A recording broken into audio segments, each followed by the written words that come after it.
देखिए, मान लो घर में अगर लक्ष्मी नहीं आ रही, शिवरात्रि का प्रसंग कहता है अपने मन की अभिलाषा रखकर तुम्हें जो चाहिए, एक काली मिर्ची और काली तिल्ली के 7 दाने, एक काली मिर्ची और काली तिल्ली के कितने दाने? 7 दाने हथेली में रखकर अपनी कामना कर कर मन से अपने मन के बात को कहकर शंकर भगवान के शिवलिंग पर चढ़ा दीजिए। आपकी मनोकामना, कहते हैं हर महीने शिवरात्रि आती है, इस शिवरात्रि पर, मुख्य शिवरात्रि पर चढ़ाओगे, अगले महीने की जब शिवरात्रि आएगी तो आपकी मनोकामना पूरी हो जाएगी। एक काली मिर्ची और 7 काली तिल्ली के दाने मात्र। महाराज, जिसके घर में क्लेश रहता हो, बहुत ज्यादा लड़ाई झगड़े हो रहे हैं, सास बहू के झगड़े, ना बहू कुछ सुनने को तैयार ना सास सुनने को तैयार, और घर में बेचारे पुरुषों की आपत, यहाँ भाई भाई झगड़ रहे हो, सास बहू में झगड़ रही हो, कुछ मत करिए। गेहूं की बाली को तोड़ो, गेहूं की बाली जानते ना, जिसमें आप लोग तो गेहूं की बाली को तोड़ना है, और बाली 7 बाली तोड़कर अपने घर में घुमाकर अपने घर का नाम और गोत्र बोलकर उसको शंकर को समर्पित कर दीजिए। जिंदगी में कभी सास बहू का झगड़ा नहीं होगा। हमारे शिवरात्रि के दिन उसको समर्पित करिए, आपके घर में कभी क्लेश नहीं बच सकता। और शिवरात्रि के दिन रात्रि को 12 बजे शंकर भगवान पर एक धतूरा चढ़ा दो। क्या चढ़ाना है? जम के बोलिए, धतूरा। ये शंकर भगवान को धतूरा चढ़ा दो। 12 बजे रात्रि को शिव जी पे धतूरा चढ़ाओ, आधे घंटे तक धतूरा चढ़े रहने दो, और आप श्री शिवाय नमस्तुभ्यम का जाप करो। जिस शंकर जी पे धतूरा चढ़ाए उस मंदिर के बाहर बैठकर कौन सा मंत्र जपना है? श्री शिवाय नमस्तुभ्यम। फिर से बोलो, श्री शिवाय नमस्तुभ्यम। धतूरा चढ़ाकर श्री शिवाय नमस्तुभ्यम का स्मरण करिए।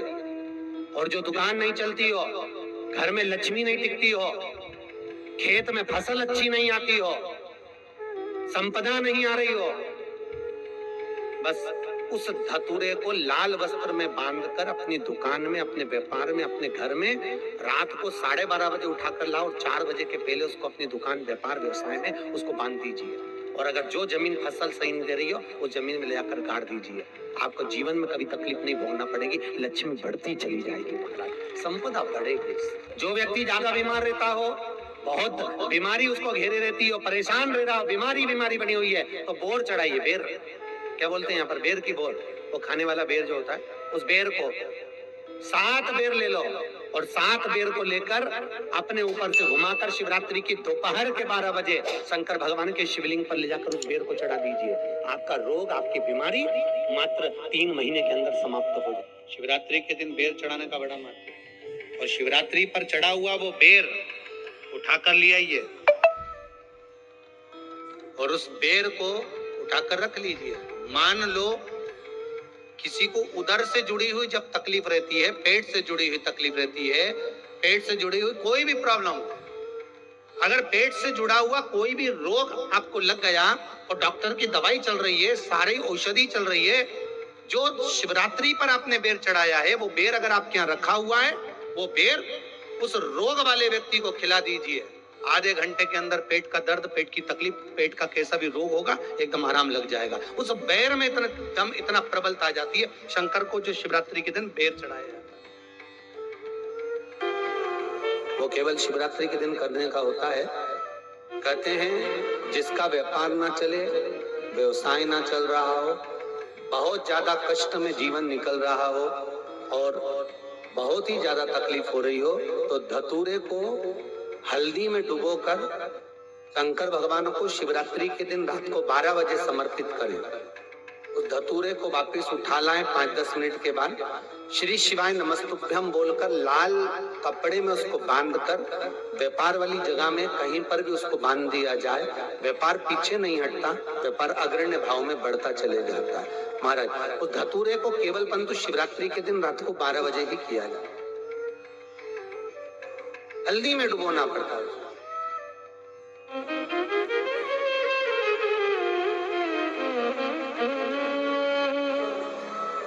यही प्रमाण एक क्रम में और है महाराज। लिंग पुराण कहती है, मान लो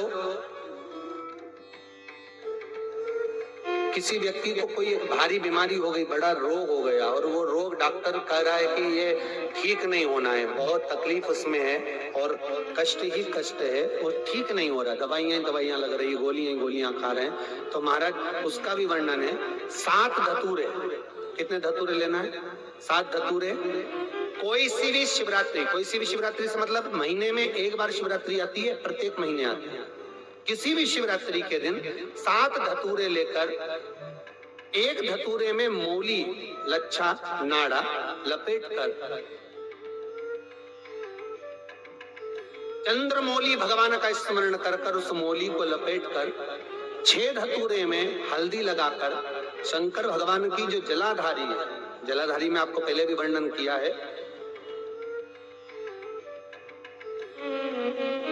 शंकर भगवान का ये शिवलिंग है, ये जलाधारी है, ये भगवान का जल निकलने का स्रोत, चरणारविंद का भाव। शिवलिंग जहां रखा हुआ है ये पार्वती जी का हस्त कमल, जो ये गोल भाग है ये पार्वती का हस्त कमल, जहां शिवलिंग रखा है। जहां से जल नीचे गिरता है उसके सीधे भाग में श्री गणेश जी महाराज का स्थान है, उसके उल्टे भाग में श्री कार्तिकेय जी का स्थान है। जलाधारी के सामने एक मोटी सी लाइन होती है, कहीं सांप बना होता है, कहीं स्थान बना होता है। जो मोटी सी लाइन है ये शंकर भगवान की सबसे छोटी लड़की अशोक सुंदरी का स्थान है। जलाधारी के ऊपर जो 3 टेकी लगी है ये भृगु ऋषि का भृंगी गण का स्थान है। इसके ऊपर जो कलश है, कलश में जो पानी भरा जाता है वो पानी जो बूंद बूंद नीचे गिरता है ये शंकर भगवान की 5 लड़कियों का स्थान है। जया, विषहरा, सामरीबारी, दोतली और देव, ये 5 लड़कियों का स्थान है। शंकर भगवान का संपूर्ण परिवार शिवलिंग के सामने से जहां से जल चालू होता है गिरने के लिए नीचे की ओर, जब जल जाता है उस स्थान पर भगवान शंकर के सारे गणों का स्थान है। फिर जब जल बहकर सामने की ओर जाता है, जितनी दूर तक जल जाता है उतनी दूर तक भगवान शंकर के उस जल भाग को ग्रहण करने के लिए 33 कोटि देवताओं का स्थान है। इसलिए उस जल को हम लांघते नहीं है, क्योंकि वहां 33 कोटि देवता विराजमान रहते हैं महाराज। तो जो बीमारी डॉक्टर ने बता दी और बहुत बड़ा रोग हो गया और शरीर में कष्ट है, ठीक नहीं हो रहा, चाहे लीवर से जुड़ा हो, चाहे किडनी से जुड़ा हो, चाहे कैंसर से जुड़ा हो, और मान लो शरीर में कहीं गांठ भी हो गई है और वो मिटी नहीं रही हो, तो महाराज निवेदन है 7 धतूरे, एक धतूरे पर मोली लपेटकर वो शंकर जी के शिवलिंग के ऊपर चढ़ाना। 6 धतूरे, उसमें से एक धतूरा भगवान श्री गणेश जी का स्थान, दूसरा धतूरा श्री कार्तिकेय जी का स्थान, तीसरा धतूरा अशोक सुंदरी का स्थान। महाराज शंकर भगवान की जगदम्बा जी के हस्त कमल के ऊपर एक धतूरा। एक धतूरा जहां से जल नीचे की ओर बहकर जा रहा हो, पानी जिस जगह से नीचे गिर रहा हो बिल्कुल वहीं पर एक धतूरा चढ़ा देना। उस धतूरे को चढ़ाने के बाद वो धतूरा वापस लेकर आना है। अवधूतेश्वर महादेव का नाम लेकर या चंपेश्वर महादेव का नाम लेकर उस धतूरे को, जो बीमार व्यक्ति है उसका स्पर्श कराकर बेलपत्री के पेड़ के नीचे पटकवा देना है महाराज। धीरे धीरे रोग में आराम मिलना प्रारंभ हो जाता है, औषधियां धीरे धीरे समाप्त हो जाती हैं और व्यक्ति स्वस्थ हो जाता है। ये केवल शिवरात्रि के दिन ही होता, 12 महीने शिवरात्रि आती है, आप किसी भी शिवरात्रि को कर सकते हो।